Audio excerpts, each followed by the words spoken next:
Anggota Komisi 6 DPR RI mendorong penggunaan kendaraan ramah lingkungan dengan menekan biaya produksi kendaraan listrik. Standar kualitas jalan tol yang baik memiliki peran penting dalam mendukung sistem logistik nasional, guna menciptakan efisiensi dan menekan biaya logistik. Penyediaan infrastruktur berupa jalan tol seperti tol Surabaya-Probolinggo-Malang dapat memberi kemudahan akses kepada masyarakat.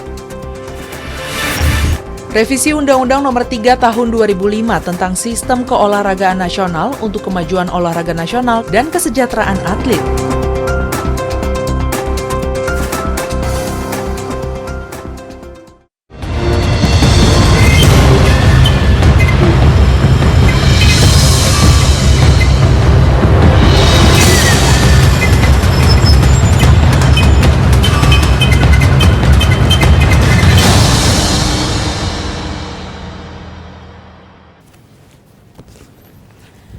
Pagi, apa kabar pemirsa? Senang sekali tentunya Anda berjumpa kembali bersama kami dalam acara yang selalu akan memberikan inspirasi maupun wawasan baru untuk Anda, yaitu Suara Parlemen bersama saya Yusli Hayanti dan rekan saya Medi Nugroho. Kalau misalnya pada hari ini bagaimana? Apakah jalanan sudah pada macet atau belum? Tapi kalaupun misalnya saya tuh melintas dari rumah menuju kantor, sepertinya ada beberapa klinik-klinik untuk swab antigen ini sudah penuh di pagi hari. Kok penuh ya? Apa karena memang ini banyak yang sudah kembali dari mudik dan harus melakukan screening ulang berupa swab antigen kembali, atau memang ini jangan-jangan kebalik, mau keluar kota jadinya harus swab antigen kebalik. Keluar kota lagi. Jadi kalau misalnya yang kemarin nggak pulang kampung ataupun nggak mudik dari tanggal sampai tanggal 17, sekarang gantian mudik di belakangnya. Jadi diperbolehkan ya mudik setelah dilarang sama pemerintah. Tapi banyak masyarakat yang sudah mulai happy ya karena para asisten rumah tangga sudah mulai kembali ke rumahnya. Betul, setuju. Ini juga jadi berita juga buat para ibu-ibu yang di rumahnya yang kemarin kerepotan ya, menjadi upik abu ya. Tapi hati-hati juga, kalaupun misalnya juga asisten rumah tangga sudah kembali ke rumah, disarankan pada saat memang sebelum berangkat dari kampung halaman sudah melakukan swab antigen, kemudian masuk Jakarta, sebaiknya melakukan swab antigen ulang, dikarenakan kan khawatir sekali pada saat nanti di rumah berkumpul lagi bersama keluarga daripada majikannya atau misalnya tuan rumahnya. Nah ini bahaya sekali karena ada beberapa juga pengalaman teman-teman secara pribadi, nah malah terkena. Ya, memang dari Pemda DKI Jakarta juga sudah menjelaskan bahwa aturan untuk warga, baik yang mungkin yang kemarin sempat melakukan mudik ke kampung halaman ataupun pendatang baru, untuk tetap menyertakan surat bahwa mereka sudah di antigen. Itu sepertinya pengetahuan dari seorang Pak RT ya. Ya, mengawali pagi ini beberapa informasi akan kami berikan kepada Anda. Yang pertama terkait dengan anggota Komisi 6 DPR RI soroti biaya produksi mobil listrik. Anggota Komisi 6 DPR RI mendorong penggunaan kendaraan ramah lingkungan dengan menekan biaya produksi kendaraan listrik. Berikut informasi selengkapnya. Anggota Komisi 6 DPR RI mendorong penggunaan kendaraan ramah lingkungan dengan menekan biaya produksi kendaraan listrik. Ditemui dalam kunjungan Komisi 6 DPR RI ke Provinsi Sulawesi Tenggara, anggota Komisi 6 DPR RI Nyat Kadir menilai untuk memajukan mobil listrik di Indonesia, maka produksi mobil dengan bahan bakar minyak perlu ditekan. Nyat Kadir mengungkapkan kendaraan dengan bahan bakar BBM lebih diminati daripada kendaraan listrik, karena harganya yang lebih terjangkau masyarakat. Nah ini sedang dicari akal oleh pihak pemerintah dan yang terkait, bagaimana harga baterai itu bisa murah. Nah ini mungkin bisa dibuat kalau pabrik litium itu ya, baterai litium itu dibuat di Indonesia, karena bahan-bahan seperti nikel segala macam banyak di kita.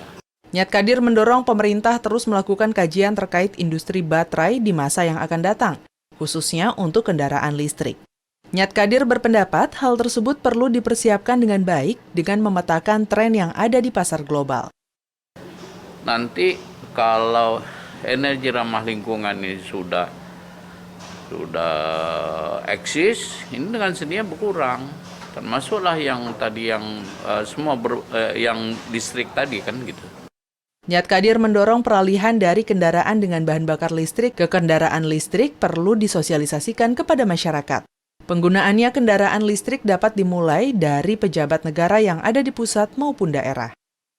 Dari Sulawesi Tenggara, Helmi Darmawan, TVR Parlemen, melaporkan. Standar kualitas jalan tol harus diseragamkan. Standar kualitas jalan tol yang baik memiliki peran penting dalam mendukung sistem logistik nasional guna menciptakan efisiensi dan menekan biaya logistik. Penyediaan infrastruktur berupa jalan tol seperti tol Surabaya, Probolinggo, Malang dapat memberi kemudahan akses kepada masyarakat. Ini dia liputannya untuk Anda. Standar kualitas jalan tol yang baik memiliki peran penting dalam mendukung sistem logistik nasional guna menciptakan efisiensi dan menekan biaya logistik. Penyediaan infrastruktur berupa jalan tol seperti tol Surabaya, Probolinggo, Malang dapat memberi kemudahan akses kepada masyarakat. Dalam kunjungan kerja reses Komisi 5 DPR RI pada masa persidangan 4 tahun sidang 2020-2021 ke Provinsi Jawa Timur, Wakil Ketua Komisi 5 DPR RI Andi Iwan Darmawan Aras meminta pemerintah mengawasi setiap proyek pembangunan jalan tol untuk menyeragamkan standar kualitas setiap ruas jalan tol di seluruh wilayah Indonesia. Kami menghimbau kepada seluruh pelaksana kegiatan jalan tol tersebut agar dapat memenuhi standar kualitas yang dibutuhkan agar supaya tidak terjadi perbedaan-perbedaan antara perusahaan antar pros 1 dan pros yang lainnya. Kita berharap bahwa kualitas itu bisa dijaga sehingga dapat mereduksi angka kecelakaan yang nantinya bisa diakibatkan dengan kualitas yang kurang baik. Andi Iwan menambahkan, proses pembebasan lahan selalu menjadi salah satu faktor penghambat proyek-proyek strategis pemerintah. Untuk itu diperlukan dukungan anggaran dari pemerintah, khususnya Kementerian Keuangan, dalam mempercepat proses pembebasan lahan dan realisasi pembangunan infrastruktur jalan tol. Menyampaikan ya kepada Kementerian PUPR agar supaya dalam proses pembebasan lahan ini bisa lancar. Tentunya kita butuh backup atau dukungan dari Kementerian Keuangan dalam hal ini Elman. Kita berharap bahwa apabila lahan yang sudah siap untuk dibebaskan. Dari Surabaya, Jawa Timur, Fajar Ilhami, TVR Parlemen melaporkan. Selanjutnya terkait dengan RUU SKN diharapkan berpihak kepada atlet. Revisi Undang-Undang Nomor 3 Tahun 2005 tentang Sistem Keolahragaan Nasional untuk Kemajuan Olahraga Nasional dan Kesejahteraan Atlet. Berikut informasi selengkapnya. Dalam rapat panitia kerja harmonisasi rancangan undang-undang tentang perubahan atas Undang-Undang Nomor 3 Tahun 2005 tentang Sistem Keolahragaan Nasional, anggota Badan Legislasi DPR RI, Adang Darajatun mendukung Undang-Undang Sistem Keolahragaan Nasional untuk memperkuat desain besar olahraga nasional dengan mengatur hal-hal yang bersifat substansial termasuk soal dukungan anggarannya. Adang Darajatun meminta dalam revisi Undang-Undang Sistem Keolahragaan Nasional dicantumkan agar ada alokasi 2,5% dari APBN untuk pembinaan prestasi olahraga nasional sehingga sistem pembinaan olahraga bisa dikembangkan dengan baik. Dukungan anggaran di dalam olahraga itu sangat dipentingkan. Tetapi kalau terjadi hal-hal yang berhubungan dengan kasus-kasus yang berhubungan dengan pemotongan, pembiayaan, korupsi, dan sebagainya, ini menyebabkan bahwa penggunaan anggaran itu tidak full demi kepentingan olahraga. Adang menambahkan perbaikan skema pendanaan bisa menumbuhkan potensi sport industri sebagai sumber pemasukan negara, pengelolaan infrastruktur olahraga pasca event nasional, regional, maupun internasional, sehingga diharapkan dapat menumbuh kembangkan ekosistem olahraga yang lebih baik. Yang paling penting juga adalah bagaimana nasib para atlet yang sudah tidak melakukan atau tidak lagi sebagai atlet tetapi usianya sudah semakin berumur, bagaimana diberikan penghargaan kepada atlet-atlet yang sudah tidak berlaga lagi. Andri Triana, TVR Parlemen melaporkan. Berikutnya pemirsa mengenai koordinasi BMKG dan Basarnas antisipasi dampak bencana. Komisi 5 DPR RI meminta Badan Meteorologi, Klimatologi, dan Geofisika bersama Badan Nasional Pencarian dan Pertolongan Basarnas meningkatkan koordinasi dalam rangka mengantisipasi dampak perubahan cuaca ekstrim dan potensi bencana yang dapat ditimbulkan. Kami berikan liputannya untuk Anda. Komisi 5 DPR RI meminta Badan Meteorologi, Klimatologi, dan Geofisika bersama Badan Nasional Pencarian dan Pertolongan atau Basarnas meningkatkan koordinasi dalam rangka mengantisipasi dampak perubahan cuaca ekstrim dan potensi bencana yang dapat ditimbulkan. Dalam kunjungan kerja reses ke Provinsi Jawa Timur belum lama ini, Wakil Ketua Komisi 5 DPR RI Andi Iwan Darmawan meminta BMKG selalu memberikan update laporan perakiraan perubahan cuaca ekstrim agar masyarakat dapat melakukan persiapan menghadapi cuaca ekstrim sesuai petunjuk BMKG. Perkiraan cuaca kepada semua pihak yang membutuhkan, khususnya moda-moda transportasi kita, baik itu udara, baik itu terutama laut, ya, agar supaya masyarakat kita siap dan kemudian operator-operator kita siap dalam menghadapi kondisi tersebut. Tentunya kita tidak harapkan terjadi bencana, tetapi kemudian dari pihak Basarnas kita harapkan punya kesiapan untuk itu. Andi Iwan menyadari anggaran yang dimiliki Basarnas tidak dapat memenuhi semua kebutuhan penanganan bencana, pengadaan personil dan peralatan yang memadai. Untuk itu ia meminta seluruh pihak termasuk pemerintah daerah memberikan dukungan semaksimal mungkin kepada Basarnas dalam melakukan antisipasi, penanggulangan, dan penanganan bencana di wilayah Jawa Timur. Anggaran yang dimiliki oleh Basarnas tentu tidak bisa maksimal dan optimal seperti yang kita harapkan. Kita berharap ke depannya kami dari Komisi 5 akan mensupport Basarnas dalam memberikan alokasi anggaran yang lebih maksimal lagi dalam upaya pemenuhan jumlah personil maupun peralatan yang dibutuhkan dalam upaya evakuasi. Dari Surabaya, Jawa Timur, Fajar Ilhami, TVR Parlemen, melaporkan. Terkait dengan Undang-Undang Nomor 5 Tahun 1990 tentang KSDAE sudah tidak relevan. Komisi 4 DPR RI menilai bahwa Undang-Undang Nomor 5 Tahun 1990 tentang konservasi sumber daya alam dan ekosistem atau KSDAE sudah tidak relevan untuk melindungi sumber daya alam di Indonesia. Berikut informasi selengkapnya.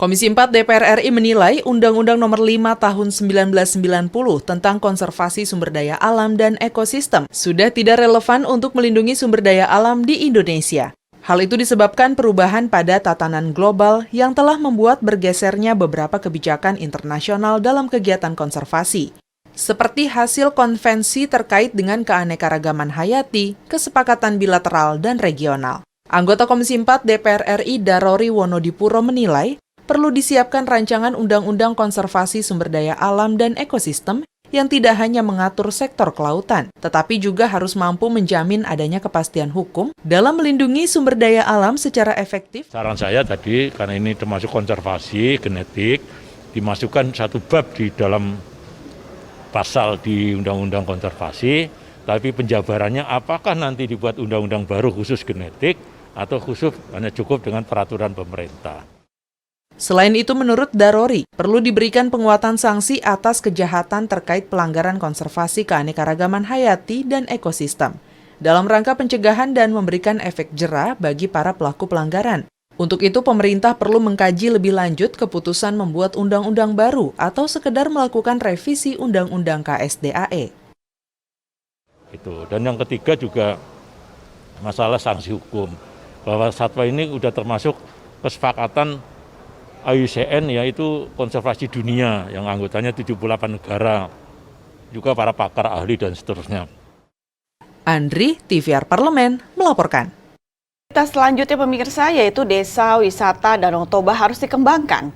Untuk mewujudkan desa wisata yang berbasis alam dan kebudayaan di kawasan Danau Toba, Komisi 10 DPR RI mendorong gerakan sadar wisata bagi masyarakat lokal, salah satunya dengan membangun sekolah dan politeknik pariwisata di Kabupaten Samosir, Sumatera Utara. Ini dia beritanya.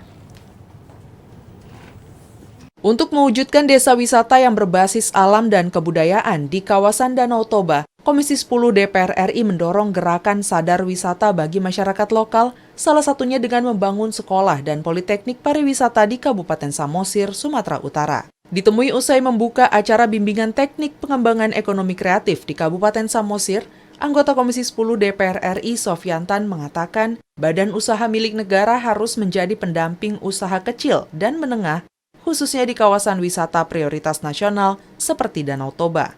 Selain itu, perlu ada program pelatihan dan pemahaman tentang desa sadar wisata, mengingat 65% wisatawan asing yang datang ke Indonesia ingin mengetahui kebudayaan dan kearifan lokal masyarakat setempat. Saya akan memperjuangkan agar menjadi Center of Excellence. Kalau Center of Excellence itu luar biasa, peralatannya lengkap, dia menjadi salah satu model yang ada di Sumatera Utara, khususnya SMK Kejuruan Pariwisata. Sofyantan mendorong pemerintah daerah mengajukan program desa wisata di kawasan Danau Toba serta pembangunan sekolah dan politeknik pariwisata di kawasan tersebut. Sofiantan berharap pemulihan kawasan Danau Toba segera dilakukan sehingga kegiatan ekonomi masyarakat dapat kembali berjalan. Arah kita itu adalah kembali kepada alam, kembali kepada budaya kita yang memang asli berada di desa. Akan kita kembangkan desa wisata. Nah, desa wisata itu sekarang menjadi prioritas supaya nantinya turis yang datang itu tidak hanya tinggal di hotel yang berkelas. Dari Provinsi Sumatera Utara, Tim Liputan TVR Parlemen melaporkan. Danau Toba memang harus dijadikan salah satu destinasi pariwisata di Indonesia yang sangat perlu dikembangkan. Tapi kalaupun misalnya juga Pemda ataupun juga Pemprov setempat menginginkan bahwa nantinya juga untuk dihadirkan yang namanya sekolah pariwisata itu sangat diperlukan sekali loh. Karena kan nantinya kalaupun misalnya nanti sudah dikembangkan dan setidaknya juga menjadi salah satu destinasi pariwisata di Indonesia, ini juga perlu untuk tenaga-tenaga kerja yang memang hasilnya atau misalnya lulusan daripada SMK pariwisata. Perlu kan? Harusnya perlu ya, tapi tadi mengatakan bahwa memang Danau Toba luar biasa. Perlunya tadi ada Politeknik Pariwisata misalnya, walaupun sudah ada Akademi Pariwisata misalnya ya. Nah itu dia, tapi kalaupun misalnya bagaimana dengan kondisi mobil listrik, kehadiran mobil listrik di Indonesia, nah ini. Biaya produksinya diharapkan untuk tidak tinggi ya, karena kalau kita lihat dari penggunaan mobil listrik kan memang ramah lingkungan dengan kondisi, tapi kita lihat mungkin untuk kendaraan roda 4 sendiri yang masuk ke Indonesia dengan bentuk mobil listrik kan harganya luar biasa tinggi. Jadi Sudah masyarakat siap juga nggak sih? Sudah siap nggak sih Indonesia untuk kehadiran ataupun misalnya juga adanya atau hadirnya daripada mobil listrik di Indonesia, ini yang paling penting untuk yang paling dijawab. penting itu ya. Tapi itu juga tadi disinggung terkait dengan standar jalan tol ini juga harus disamakan. Ini artinya untuk terkait infrastruktur yang memang lagi digencarkan oleh pemerintahan Jokowi ini memang sedikit agak ini ya, bagus juga ya infrastruktur. Jalan tolnya standarnya juga harus disamakan. Jangan sampai nanti antara jalan tol yang satu dengan jalan tol yang lain berbeda. Ya, pembangunan harus tetap diperhatikan, tapi jangan lupa untuk masalah waspada daripada mitigasi bencana ini juga sangat penting sekali ya. Pada saat koordinasi antara BMKG dengan Basarnas ini terjalin dengan baik atau sinergitasnya dapat memang diunggulkan, nah ini memang sangat penting diharapkan bagi terhadap masyarakat yang tinggal di daerah-daerah rawan bencana. Kita harus jaga diri sampai sekarang ya, dari sekarang ya pemirsa ya, dan harus tetap waspada karena memang yang namanya perubahan cuaca ekstrim ini bisa saja bisa memberikan dampak terjadinya bencana alam yang bisa datang tiba-tiba. Pemirsa, setelah ini Anda jangan kemana-mana karena kami akan jeda terlebih dahulu karena kami sudah siap dengan surat kabar yang terbit pada pagi hari ini. Masih bersama kami tentunya di Suara Parlemen.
Pemirsa, melirik sedikit ke kanan bahwa rekan saya sedang ini sedang pegang koran yang terbit pada pagi hari ini. Nah, ini juga kalau misalnya dilihat headline-nya, ada satu foto yang memang ini berkaitan dengan kinerja dari presiden kita ya, pembangunan. Kamu yang suka mana nih gambarnya? Itu MRT atau LRT, tapi Ini juga kereta cepat sebenarnya Jakarta Bandung ya. Nah, Jakarta Bandung, tapi bukan ini yang nantinya juga akan kami bacakan ke hadapan Anda karena memang juga untuk masalah berita di pagi hari ini sepertinya memang fokus juga terhadap kondisi vaksinasi gotong royong yang memang sudah masuk dalam program diberikan kepada masyarakat terutama karyawan swasta di minggu ini. Apa saja yang akan kami bacakan ke hadapan Anda, tentunya kami akan segera masuk dalam headline surat kabar.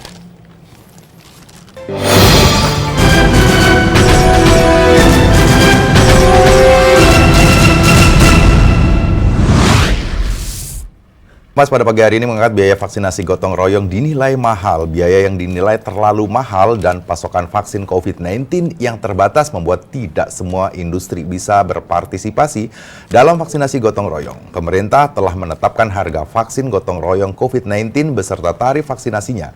Namun biaya ini dinilai terlalu tinggi dan pemerintah diharapkan lebih transparan dalam penetapannya, termasuk soal besaran keuntungan yang disertakan.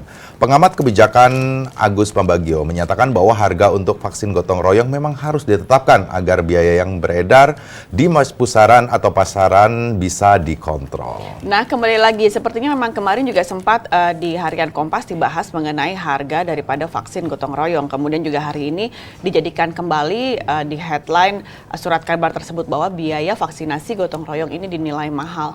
Ini mesti dilihat juga sebenarnya yang dikategorikan mahal ini berapa, dikarenakan kan kalau kita bicara harga ini sangat relatif sekali. Ya, di harga Rp321.660 ini untuk sekali vaksin, artinya untuk 2 kali dilakukan vaksin ini mungkin sekitar 650.000. 600-an. Mudah-mudahan mungkin ini menjadi hal yang memberatkan buat industri-industri kecil ya. Betul. Ya. Betul, perusahaan-perusahaan kecil yang nantinya juga akan lebih terasa apabila memiliki beberapa ataupun banyak karyawan. Beberapa karyawan saja, atau kita bicara 10 karyawan saja sudah harus menyediakan kurang lebih 6,5 juta untuk paket vaksin tersebut. Ini masih dipertimbangkan oleh beberapa industri kecil di Indonesia.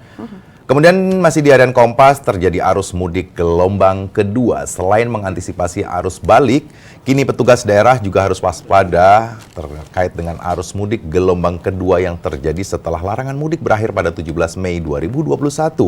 Kondisi ini membuat potensi penularan COVID-19 masih besar terjadi di antara pemudik. Sejumlah Jawa, Sumatera, Kalimantan, dan Sulawesi pun mengencangkan tes acak kepada pemudik yang memasuki wilayah mereka. Keramaian arus mudik setelah berakhirnya larangan mudik. Ini beberapa provinsi ya sudah jelas, misalnya Kalimantan, Jawa, Pulau Sumatera, begitupun juga Sulawesi. Nah, ini kan juga menjadi salah satu beberapa daerah-daerah yang dicatat bahwa memang pusat arus mudiknya ini sangat tinggi. Kalau dibilang bahwa memang akan ada arus mudik gelombang kedua, saya percaya sih bahwa nanti di minggu ini yang akan terjadi juga lonjakan kembali ke kota Jakarta ataupun beberapa kota lainnya. Dikarenakan kalau misalnya kita lihat pada saat Sabtu dan Minggu kemarin atau weekend kemarin, ini banyak sekali memang pemudik yang memang melanggar dan akhirnya lebih marah pada saat ditegur oleh para petugas atau aparat. Jadi lucu sekali ya kalau misalnya melihat dengan kondisi kemarin bahwa banyak sekali sebenarnya yang akhir minggu kemarin sudah kembali, tapi memang tidak boleh untuk masuk ke beberapa kota yang sudah dituju. Jadi setelah tanggal 6 hingga tanggal 17 memang dilarang untuk mudik, banyak masyarakat yang mengakali ya akhirnya mudik setelah tanggal 17 ini memang perlu diantisipasi bahwa kan beberapa daerah juga sudah mengencangkan untuk bisa membatasi kembali untuk banyaknya warga yang untuk melakukan mudik setelah larangan dari mudik pemerintah di tanggal 17 kemarin ya. Betul sekali. Dan pemirsa, detailnya nanti Anda bisa baca di Harian Kompas yang terbit pada pagi hari ini, edisi hari Rabu 19 Mei tahun 2021. Kami jeda kembali, jangan kemana-mana, masih bersama kami tentunya di Suara Parlemen.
Larangan untuk melakukan mudik sudah selesai pemirsa, mulai dari tanggal 6 Mei sampai tanggal 17 Mei kemarin. Tapi kalau misalnya namanya pengetatan ini masih terus berjalan hingga tanggal 24 Mei mendatang. Jadi kalau misalnya Anda masih di luar kota, mau masuk ke kota Jakarta misalnya, jangan coba-coba untuk tidak menyediakan ataupun melakukan swab antigen terlebih dahulu. Karena yang namanya pemeriksaan masih terus dilakukan hingga tanggal 24 mendatang, walaupun Anda juga mencoba untuk melewati yang namanya jalan tikus. Jalan tikus ya. Tapi kalau bicara masalah mudik dengan masyarakat yang masih berbondong-bondong, masih nekat, kebayang nggak sih lonjakan kasus COVID-19 ini akan bisa lebih besar lagi jika tidak diantisipasi dengan misalnya larangan mudik misalnya? Ya sudah kebayang lah, Budi. Waktu pun misalnya pada saat kita melihat bahwa pemerintah sudah menetapkan mulai tanggal 6 Mei, tanggal 7 Mei aja sudah terjadi lonjakan, sudah terjadi penambahan yang namanya lonjakan kasus COVID-19 di Indonesia. Ini sudah jelas sekali. Apakah memang yang namanya kasus lonjakan kasus COVID-19 pasca libur mudik Lebaran ini benar-benar sangat tinggi sekali? Kita harus waspada, dan nantinya juga pemerintah pastinya akan memberikan atau merilis daripada jumlah lonjakan yang diakibatkan libur mudik di Lebaran tahun ini. Ya, mudah-mudahan sih bisa diantisipasi, walaupun kita juga masih speechless ya dengan kondisi seperti ini, karena masyarakat juga agak sulit juga untuk bisa dikendalikan terkait mudik. Banyak sekali masyarakat yang nekat, bahkan kemarin sempat viral karena masyarakat merasa tidak mau diarahkan atau di stop. Ini juga menjadi persoalan besar ya. Nah, ini akan kami angkat pada pagi hari ini ke hadapan Anda pemirsa mengenai lonjakan kasus COVID-19 pasca libur mudik Lebaran di tahun ini. Dan nantinya juga kami akan hadirkan ke hadapan Anda narasumber kami yang akan kami hadirkan pada pagi hari ini. Tapi kami akan berikan terlebih dahulu informasi lengkapnya dalam tajuk Suara Parlemen berikut ini.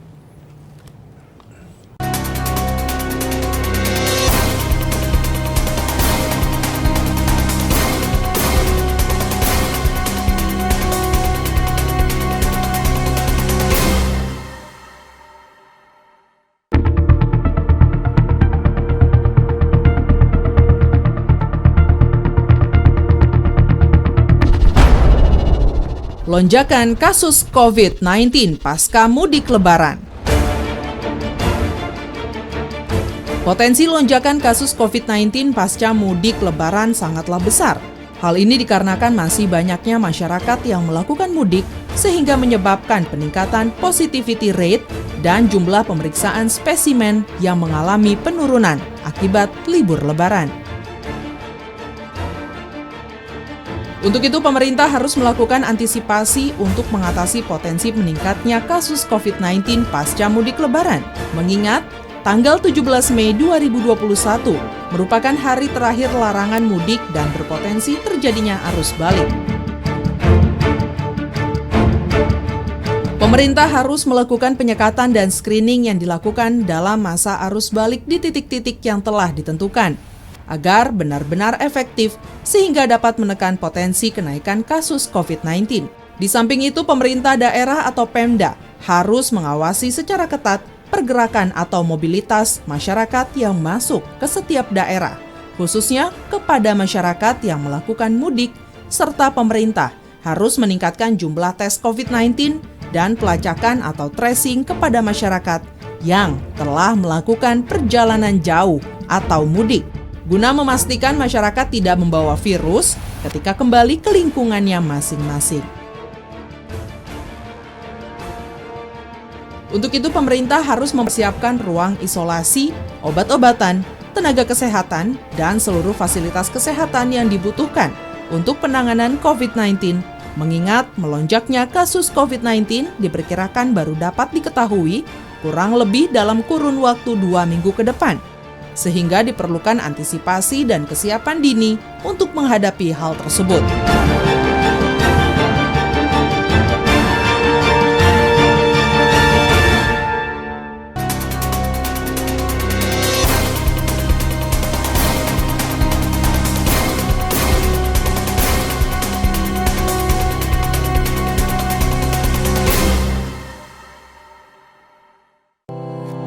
Tugas dan fungsi DPR RI sangat penting bagi negeri ini sebagai pengemban amanat rakyat. Namun tidak banyak yang tahu apa saja fungsi dan tugas dari DPR. DPR mempunyai 3 fungsi pokok, yaitu legislasi, anggaran, dan pengawasan. Ketiga fungsi tersebut harus dilaksanakan dalam kerangka fungsi representasi yang mengedepankan kepentingan rakyat berdasarkan aspirasi masyarakat dan untuk kesejahteraan rakyat. Dari fungsi legislasi, DPR RI mempunyai tugas dan wewenang untuk menyusun dan menetapkan program legislasi nasional bersama dengan pemerintah, menyusun dan membahas rancangan undang-undang, menerima rancangan undang-undang dari DPD, membahas rancangan undang-undang yang diusulkan oleh Presiden ataupun DPD, menetapkan undang-undang bersama dengan Presiden, menyetujui atau tidak menyetujui peraturan pemerintah pengganti undang-undang yang diajukan Presiden untuk ditetapkan menjadi undang-undang. Sementara, fungsi anggaran membahas dan memberikan persetujuan atau tidak memberikan persetujuan terhadap rancangan undang-undang tentang APBN yang diajukan Presiden, memperhatikan pertimbangan DPD atas rancangan undang-undang tentang APBN dan rancangan undang-undang terkait pajak, pendidikan, dan agama, menindaklanjuti hasil pemeriksaan atas pengelolaan dan tanggung jawab keuangan negara yang disampaikan oleh BPK, memberikan persetujuan terhadap pemindahantanganan aset negara maupun terhadap perjanjian yang berdampak luas bagi kehidupan rakyat yang terkait dengan beban keuangan negara. Dan fungsi pengawasan, melakukan pengawasan terhadap pelaksanaan undang-undang, APBN, dan kebijakan pemerintah, membahas dan menindaklanjuti hasil pengawasan yang disampaikan oleh DPD terkait pelaksanaan undang-undang mengenai otonomi daerah, pembentukan, pemekaran, dan penggabungan daerah, pengelolaan sumber daya alam dan sumber daya ekonomi lainnya, pelaksanaan APBN, pajak, pendidikan, dan agama. Terima kasih. Video ini dipersembahkan oleh TV dan Radio Parlemen, Biro Pemerintahan Parlemen, Sekretariat Jenderal, dan Badan Keahlian DPR RI. Badan Akuntabilitas Keuangan Negara atau BAKN sebagai alat kelengkapan dewan yang bersifat tetap dalam pengawasan penggunaan keuangan negara yang berfungsi untuk melakukan telaahan terhadap laporan hasil pemeriksaan BPK RI. Keberadaan BAKN berkontribusi positif dalam pelaksanaan transparansi dan akuntabilitas penggunaan keuangan negara serta menjaga kredibilitas atau kepercayaan publik pada DPR RI, khususnya dalam melaksanakan fungsi pengawasan dewan. Dasar pelaksanaan tugas BAKN DPR RI adalah Undang-Undang Dasar tahun 1945 pada pasal 20A ayat 1 yang menyebutkan bahwa Dewan Perwakilan Rakyat memiliki fungsi legislasi, fungsi anggaran, dan fungsi pengawasan. Undang-Undang Nomor 2 Tahun 2018, Undang-Undang Nomor 2 Tahun 2018 pada pasal 112A sampai dengan pasal 112G yang menyebutkan dalam rangka meningkatkan penguatan dan pengefektifan kelembagaan DPR RI serta mendukung tugas dan wewenang DPR RI khususnya dalam fungsi pengawasan, telah dibentuk Badan Akuntabilitas Keuangan Negara atau BAKN yang ditetapkan menjadi salah satu alat kelengkapan dewan atau AKD DPR RI yang bersifat tetap.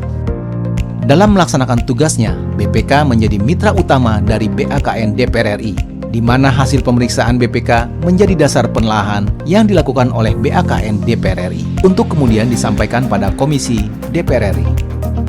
Anggota BAKN berjumlah paling sedikit 7 orang dan paling banyak sesuai dengan jumlah fraksi yang ada di DPR. BAKN bertugas melakukan penelaahan terhadap temuan hasil pemeriksaan BPK yang disampaikan kepada DPR, menyampaikan hasil penelaahan tersebut kepada komisi, menindaklanjuti hasil pembahasan komisi terhadap temuan hasil pemeriksaan BPK atas permintaan komisi, memberikan masukan kepada BPK dalam hal rencana kerja pemeriksaan tahunan, hambatan pemeriksaan, serta penyajian dan kualitas laporan. Adapun penelaahan ditindaklanjuti oleh BAKN dengan kriteria sebagai berikut. Nilai dan potensi kerugian yang signifikan, menjadi perhatian masyarakat, temuan yang terus berulang, berdampak besar terhadap masyarakat atau lingkungan, berkaitan dengan program prioritas pemerintah. Hasil penelaahan BAKN DPR RI disampaikan kepada DPR RI dengan mekanisme sebagai berikut. Tim sekretariat bersama tenaga ahli menyiapkan draft hasil penelaahan yang akan disampaikan ke komisi. Hasil penelaahan tersebut dibahas dalam rapat pimpinan BAKN DPR RI. BAKN dapat meminta penjelasan dari BPK, pemerintah, pemerintah daerah, lembaga negara lainnya, Bank Indonesia, badan usaha milik negara, badan layanan umum, badan usaha milik daerah, dan lembaga atau badan lain yang mengelola keuangan negara. Rapat pimpinan kemudian dilanjuti dengan rapat pleno di mana ditetapkan hasil telahan yang akan disampaikan ke komisi dan waktu penyerahan hasil telahan. Penyampaian hasil telahan dari rapat pleno disampaikan melalui surat atau dalam rapat bersama BAKN dan Komisi DPR RI terkait, berupa ringkasan temuan beserta analisis kebijakan berdasarkan laporan hasil pemeriksaan BPK. Setelah itu, BAKN DPR RI menyampaikan hasil kerja kepada pimpinan DPR RI dalam rapat paripurna secara berkala.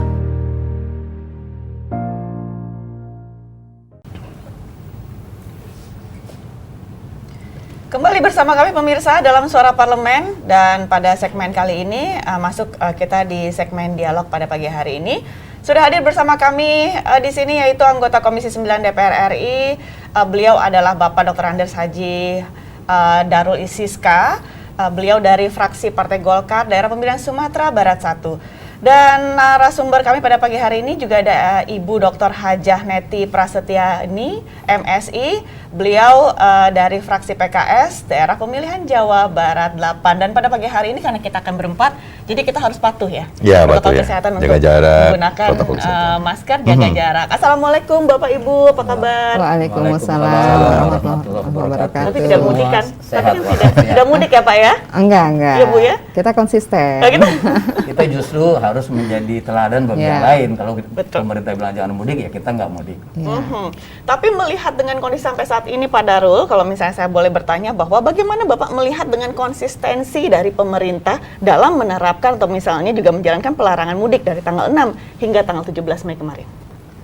Sebetulnya akar masalahnya itu adalah pada penyadaran masyarakat. Pada tahun-tahun sebelum COVID, itu semua masyarakat seolah-olah didorong ramai-ramai mudik karena difasilitasi macam-macam. Jadi masyarakat itu susah membedakan mudik sebagai suatu budaya dengan mudik sebagai suatu kewajiban agama. Nah, oleh karena itu penyadaran masyarakat kemarin untuk tidak mudik itu bukan sesuatu yang mudah, karena harus merubah mindset masyarakat. Nah, setelah ada pelarangan, jadi mereka tetap saja kekeh bersikukuh untuk mudik dengan segala cara, dengan melanggar aturan, dengan bersembunyi di dalam truk, dengan menggunakan motor menerabas larangan pengetatan. Nah, semua itu tentu tidak memerlukan proses yang panjang. Di samping penyadaran masyarakat, juga konsistensi aparat yang bertugas untuk menjaga penyekatan untuk mereka tidak mudik itu.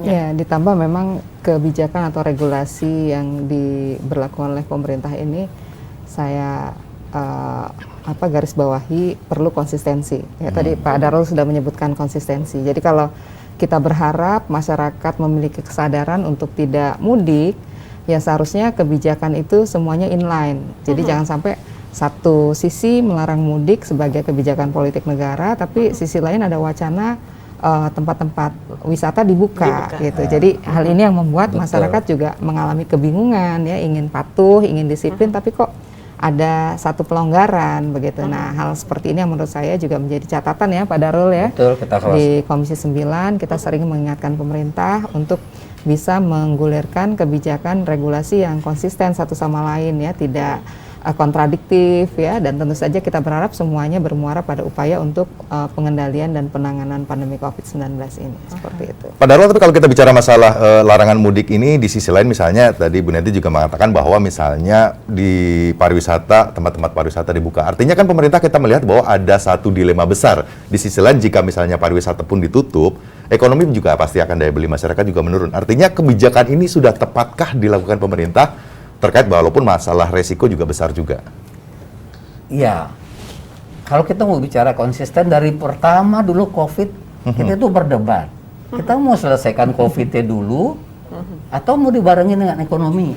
Nah sekarang kebijakan pemerintah dibarengin. Pengen COVID-nya juga selesai, tapi ekonominya juga bertumbuh. Inilah yang membuat kebijakan ini jadi tidak paralel. Sehingga tempat-tempat wisata dibuka itu kan dalam rangka membangun perekonomian baik UMKM maupun tempat-tempat wisata supaya tumbuh ya. Di samping juga tentu hiburan masyarakat. Nah di sisi lain kita ingin tidak terjadi penularan COVID dan tidak jadi penambahan jumlah orang yang terpapar. Ini kan dua kebijakan yang ada kontradiktif agak kontradiktif begitu loh. Jadi menurut saya Kalau kita mau tahu bahwa Lebaran ini adalah selalu setiap liburan itu terjadi penambahan orang yang terpapar luar biasa jumlahnya, makanya mesti yang saat-saat yang begini ya mestinya konsisten saja, tahan dulu untuk tidak berwisata. Tapi jelas Pak, sekarang kan lonjakan terjadi, penambahan itu terjadi, pelarangan itu dimulai tanggal 6, tanggal 7 saja penambahan sudah terlihat. Betul. Bagaimana dengan kondisi Bapak dan Ibu sekarang menilai dengan hal ini, terhadap hal ini?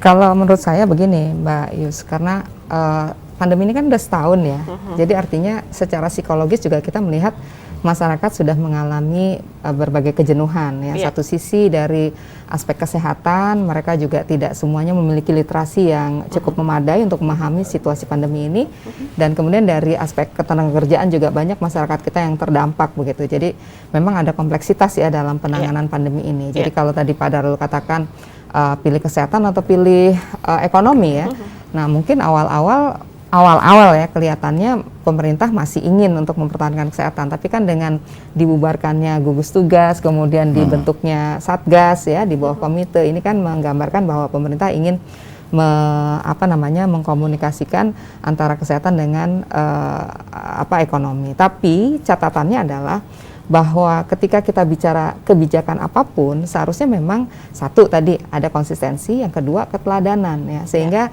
masyarakat betul-betul memahami bahwa ini nih pandemi yang memang mengancam, ada bukan cerita burung, bukan isapan jempol.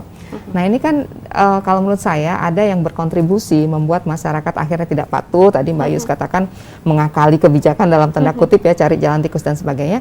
Kenapa? Karena pada saat mudik dilarang, tiba-tiba ada tenaga kerja asing yang masuk misalnya begitu ya. Nah hal seperti ini yang membuat masyarakat loh, kok kita yang diperketat, kok kita yang dilarang gitu, tapi pihak lain diberikan keleluasaan. Nah hal seperti ini menurut saya memang harus terus diingatkan pada pemerintah agar jangan sampai kemudian kita ya seperti yang terjadi di India ya, di awal-awal terkesan bisa mengendalikan pandemi, tapi kemudian menjadi tsunami pandemi yang kedua seperti itu. Lalu yang harus dilakukan pemerintah apa Pak? Jika misalnya akhirnya setelah mudik sudah banyak yang mengakali, banyak yang jumlahnya juga nggak sedikit, masyarakat yang mudik kemarin hampir 1,3 juta ternyata sudah dibatasin sebegitu ketatnya. Lalu kita adalah khawatir lonjakannya akan tinggi. Lalu apa yang harus dilakukan pemerintah dengan menyikapi misalnya tracing ataupun bisa melihat bahwa masih banyak lonjakan di daerah-daerah juga akan terjadi misalnya?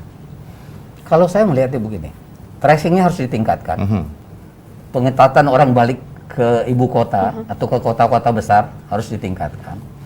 Kemudian pemerintah daerah harus mengingatkan seluruh ketua RT, ketua RW, kalau ada yang orang baru pulang dari kampung, harus minta bukti bahwa dia dalam keadaan sehat, ada hasil tesnya.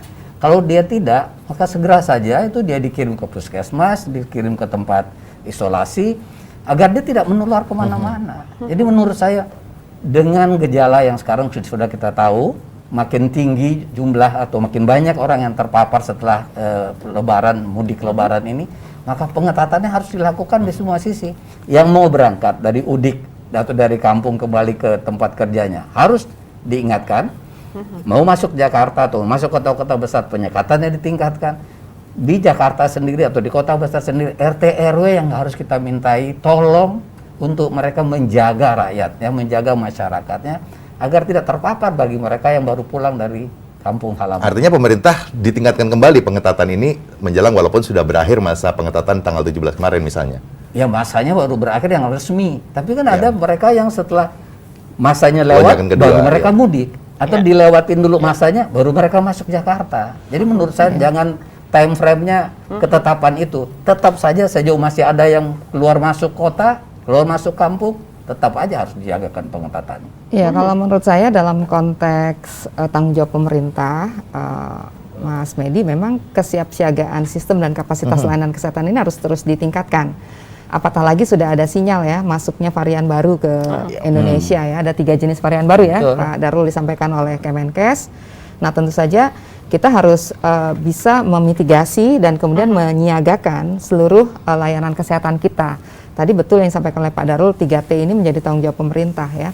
Apatah lagi kemarin kita sempat dihebohkan dengan swab antigen bekas gitu ya, seperti itu. Nah, tentu ini menjadi tanggung jawab pemerintah untuk memastikan bahwa alat yang digunakan semuanya aman, kemudian tenaga kesehatannya juga selalu bersiaga, ya.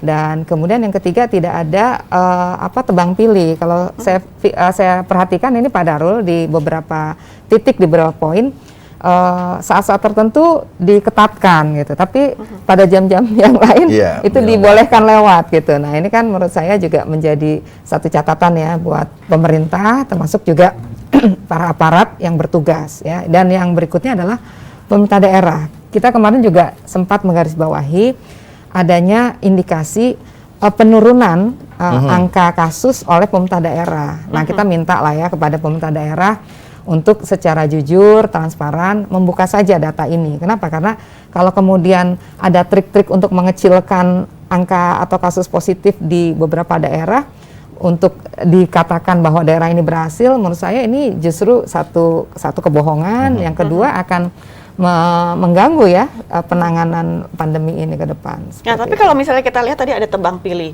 ada waktu di mana itu diketatkan, tapi ada waktu lagi ternyata ini dilonggarkan melalui, atau misalnya kita melihat ternyata proses karantina sendiri di daerah-daerah, Pak. Apakah juga ini juga sudah dijalankan dengan efektif oleh pemerintah atau belum? Karena kan misalnya kalau Jawa Tengah ya memang ada beberapa daerah atau wilayah yang karantinanya di rumah yang menyeramkan gitu, seperti ditakut-takuti seperti itu, tapi di rumah hantu. Tapi ada beberapa daerah yang sebenarnya proses karantina tidak seketat itu. Bapak Ibu melihatnya seperti apa dengan proses karantina? Ya, kalau kita sebenarnya tadi yang poin yang saya sebutkan bahwa kita perlu keterbukaan data, ya perlu transparansi data. Kenapa? Karena data ini penting untuk memitigasi mana sih yang masuk zona merah gitu kan, mana yang memang membutuhkan karantina di daerahnya masing-masing atau memang harus perawatan ya, menjadi kasus aktif di rumah sakit. Nah menurut saya ini yang harus kita garis bawahi, sehingga pemerintah pusat harus bisa berkoordinasi dengan pemerintah daerah, jangan sampai ada data yang ditutup-tutupi untuk dengan dalih agar dikatakan daerahnya berhasil begitu ya, tidak mengalami lonjakan kasus seperti itu. Bapak bagaimana Pak melihat dengan proses karantina? Iya, pemerintah daerah itu kayaknya belum satu sikap gitu loh menghadapi pandemi ini. Ada yang melonggarkan isolasinya, ada yang tidak menyiapkan tempat isolasi. Nah, ini kesatuan sikap pemerintah pusat, daerah, provinsi, kabupaten, kota itu menurut saya harus gitu loh. Karena ini kan musibah nasional nih, bukan musibah dunia ini. Nah, kalau kita tidak menyelamatkan rakyat kita, terus siapa? Jadi tidak boleh satu provinsi, satu kabupaten kota berlepas tangan. Ini bukan wilayah saya, ini bukan tanggung jawab saya. Menurut saya sudahlah, kita tidak lagi ego sektoral semacam itu mulai ditinggalkanlah. Menghadapi pandemi ini satu tantangan buat kita menunjukkan bahwa kita bangsa Indonesia ini kompak gitu loh menghadapi pandemi ini. Memiliki semangat korsa gitu ya. Padahal Bu Neti, kita harus sudah terlebih dahulu. Pemirsa, Anda jangan kemana-mana. Perbincangan kami dengan Pak Darul Siska, begitu pun juga dengan Ibu Neti Prasetyani, akan kami lanjutkan setelah jeda berikut. Masih bersama kami tentunya di Suara Parlemen.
Ya, dan masih bersama kami di Suara Parlemen, masih bersama Pak Darul dan Bu Neti. Ini kalau tadi kita sudah berbicara masalah bagaimana sikap pemerintah pusat, daerah, yang kadang-kadang tadi Pak Darul juga mengatakan bahwa ego sektoral juga masih muncul di pemimpin kita atau di kepala daerah yang kadang-kadang tidak klop. Tapi saya mau melihat bagaimana misalnya Pak Darul juga mempunyai konstituen misalnya, atau Bu Neti sendiri. Nah, tingkat kesadaran masyarakat terkait dengan COVID-19 ini seberapa besar sih? Ataukah masyarakat sebenarnya sudah jenuh atau sebenarnya tergantung dari keputusan pemerintah bagaimana menerapkan kebijakan itu? Lagi-lagi ini sangat tergantung kepada kebijakan pemerintah daerahnya. Di dapil saya umpamanya, ada satu kabupaten kota, masyarakatnya yakin, oh iya ini kita harus waspada, harus pakai masker. Tapi di kabupaten lain dia bilang, COVID itu nggak ada, kami di sini nggak ada yang kena COVID. Nah artinya penjelasan tokoh-tokoh masyarakat, baik tokoh perempuan, tokoh agama, tokoh pemuda, tokoh pemerintahan harus mempunyai pandangan yang sama, memberikan penjelasan kepada masyarakat, mengedukasi masyarakat. Ini bahaya buat diri kita, keluarga kita, masyarakat kita, bangsa kita gitu loh. Nah ini yang lagi-lagi pemerintah daerah tuh tidak satu suara dalam menghadapi pandemi yang mengancam kita ini. Artinya dari Bu Neti sendiri merasa bahwa masyarakat sebenarnya juga sudah jenuh, tapi tinggal bagaimana pemerintah itu bisa menerapkan kebijakan itu dengan baik. Iya, masyarakat ini kan terbagi ke dalam beberapa kuadran literasi ya, Mas Medi ya. Ada yang memang sangat cepat mengakses informasi, ada yang memang akrab dengan teknologi, ada yang memang tidak mengikuti perkembangan sama sekali. Seperti dapil saya saja ya, Indramayu itu kan kebanyakan masyarakat petani kalau di Indramayu. Tentu mereka tidak merasa bahwa pandemi ini ancaman buat mereka. Sehari-hari mereka masih turun ke sawah, begitu ya. Sehari-hari mereka masih mengurus sawahnya, memanen dan sebagainya. Nah, sementara bagi masyarakat di perkotaan yang sangat cepat ini lalu lintas informasinya, bukan hanya informasi yang benar ya, tapi juga infodemik ya selama pandemi ini. Jadi kalau menurut saya memang selain virusnya, memang yang juga berbahaya mempengaruhi masyarakat adalah infodemik ya, berita-berita hoax, berita-berita yang belum tentu kebenarannya. Nah, seharusnya di sini pemerintah pusat dan pemerintah daerah memang membangun sebuah kolaborasi dan koordinasi yang kuat begitu ya. Tadi sudah disebutkan oleh Pak Darul Siska bahwa kita perlu pelibatan tokoh ya. Kenapa? Karena kalau cuma mengandalkan kebijakan atau regulasi itu kan satu arah, dan kebanyakan yang namanya kebijakan pasti top down dong ya. Nah, gimana caranya agar kebijakan ini bisa mendarat dengan baik begitu ya, bisa diimplementasikan. Nah, tokoh adat, tokoh lokal, tokoh yang memang menggunakan bahasa kaumnya begitu ya, itu perlu dilibatkan begitu, sehingga masyarakat tuh betul-betul memahami, oh ini tuh bahaya ya gitu. Kalau kita cuma ngomong Kepres nomor 20 Kepres nomor 12 tahun 2020 belum diangkat loh Bapak Ibu, isi Kepresnya apa kan gitu ya. Nah, menjelaskannya bahwa kita ada pada situasi pandemi, bencana nasional diakibatkan virus Corona 19, itu perlu strategi gitu. Nah, menurut saya kalau dalam konteks teori ilmu pemerintahan, pemerintah perlu memiliki policy marketing gitu ya. Jadi gimana caranya agar apapun yang disampaikan oleh pemerintah ini bisa dipahami dengan baik oleh masyarakat. Nah, itu yang menurut saya menjadi kata kunci. Tapi lebih kemana? Kalau kita lihat dari, kalau tadi agak menarik juga dari Pak Darul, misalnya di dapilnya merasa bahwa ada satu kabupaten yang justru merasa corona itu nggak ada loh gitu. Artinya kan ini satu berita yang agak mengkhawatirkan juga. Lah, ini karena memang pemerintah kurangnya memberikan satu sosialisasi atau justru dari berita-berita hoax yang memang beredar? Ini lebih kuat mana? Kalau daerah yang diceritakan Bu Neti itu daerah persawahan, daerah pertanian, mereka kan mereka jarang mendengar berita. Pokoknya pagi-pagi mereka sudah ke sawah, sore mereka pulang, tidak komunikasi dengan siapa-siapa. Mereka tidak begitu care dengan pandemi. Toh mereka juga hari-hari berjemur di matahari, mungkin daya tahannya juga kuat. Tapi bagi mereka yang agak ke perkotaan, yang anaknya sekolah, dia sadar, oh ini gara-gara pandemi, saya jadi susah nih ngajarin anak SD, SMP, bukan hal yang mudah mendidik anak dari rumah. Apalagi di daerah tertentu, signal nggak ada. Anaknya mesti pergi naik pohon untuk mendapatkan signal dalam rangka belajar. Nah ini, bagi mereka yang mengalami dampak langsung daripada pandemi, mereka agak cepat tersadar. Tapi bagi mereka yang agak jauh dari perkotaan dan di daerah-daerah pertanian, mereka tidak terlalu peduli. Dan informasi ke mereka juga tidak disampaikan secara baik, tidak secara kontinu, berkelanjutan begitu. Lalu bagaimana Pak dengan kondisi mungkin kalau kita bicara bahwa kalau kita satu suara ya mungkin kita semua sudah satu suara, tapi bagaimana kita menciptakan satu sikap tadi? Nah ini yang paling sulit, bahwa kita bisa sama-sama dalam satu sikap untuk memberikan informasi seluas-luasnya kepada masyarakat, terutama golongan masyarakat yang memang masih belum tahu banyak hal mengenai informasi berkaitan dengan kasus COVID ini. Nah apa yang harus kita lakukan agar kita bisa menciptakan satu sikap ini? Kan tokoh-tokoh itu tetap ada. Sibuk-sibuknya petani, malam kadang-kadang dia masih ada pengajian. Nah guru yang memberi pengajian atau ustazah itu menyampaikan juga hal yang sama. Jangan hanya menyampaikan surga neraka saja dalam keadaan begini, tapi juga menyampaikan betapa dampaknya COVID ini bagi kehidupan kita.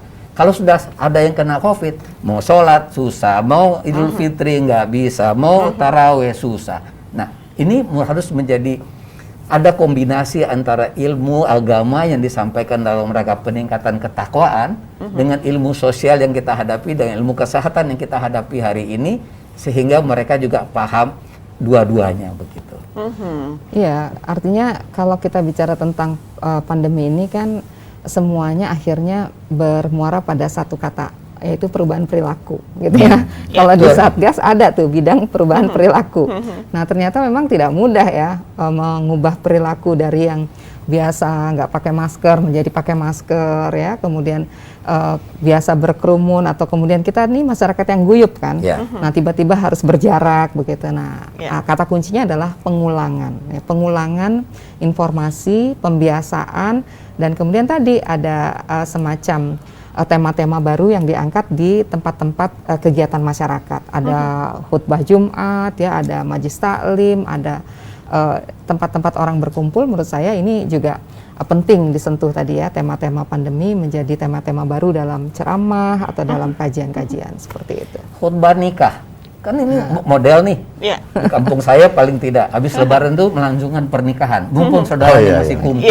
Khutbah nikah itu harus diberi pesan juga tentang bahayanya pandemi gitu loh. Karena pernikahan itu kan salah satu forum, salah satu tempat terjadinya penularan yang luar biasa. Karena di situ makan, di situ buka masker, gitu. Dan memang perubahan perilaku memang harus menjadi catatan penting dalam hal ini untuk bisa kita sama-sama menciptakan satu suara, satu sikap. Begitupun juga sikap gotong royong satu sama lain untuk membantu sesama. Terima kasih Pak Darul sudah hadir pada pagi hari ini. Ibu Neti terima kasih. Pemirsa, dengan demikian perbincangan kami pada pagi hari ini telah usai. Semoga saja kami memberikan manfaat baru untuk Anda. Jangan lupa selalu menjaga kesehatan ya, karena mulai dari diri kita tanpa sengaja kita telah menjaga kesehatan lingkungan sekitar kita. Salam sehat selalu. Saya Sri Hayanti. Saya Mini Nugroho. Tentunya bersama Bapak Darul Siska, Ibu Neti Prasetyani mengucapkan terima kasih atas perhatian Anda dan sampai jumpa. Terima kasih Bapak. Sama-sama. Informasinya. Maaf lahir batin.